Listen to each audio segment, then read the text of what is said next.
جیسا کہ ابھی آپ کے سامنے عرض کیا گیا، روزہ رکھیں، کیونکہ روزہ ان دنوں میں روزہ رکھنا ہے نا، اجر و ثواب کے اعتبار سے بڑا زیادہ ہے۔ بعض لوگ یہ کرتے خود بھی نہیں رکھتے،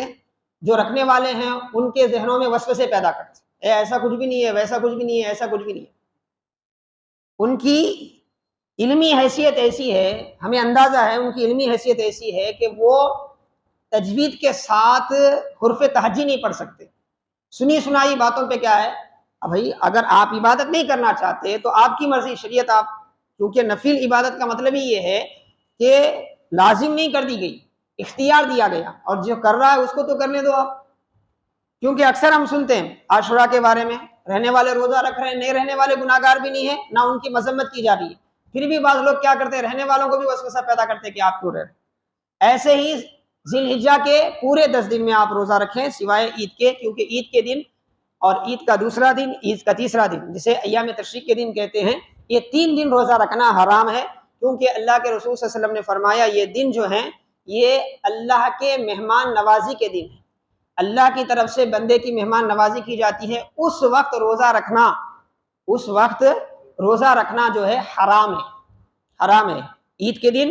دوسرا دن، تیسرے دن، یعنی وہ 3 دن کھانے ہی کے ہیں۔ شریعت کی طرف سے، اللہ کی طرف سے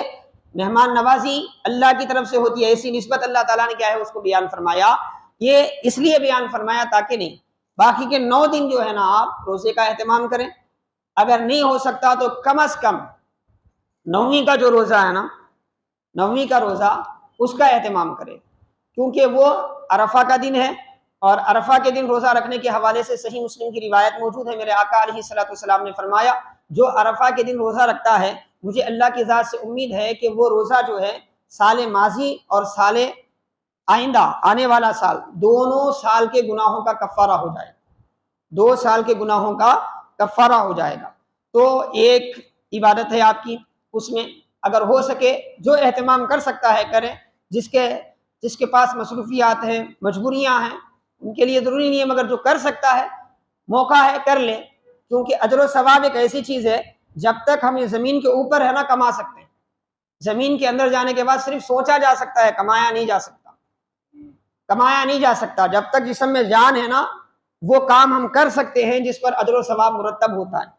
کیونکہ قبر سے کیا ہے، جو دنیا میں عمل ہم نے اچھے یا برے کیے تھے اس کی جزا ملنے کا وقت ہے، بدلہ ملنے کا وقت ہے، وہاں پر کوئی عمل کا ثواب ملنے والا نہیں ہے سوائے چند مخصوص اعمال کے، جس کے بارے میں حدیث پاک میں آیا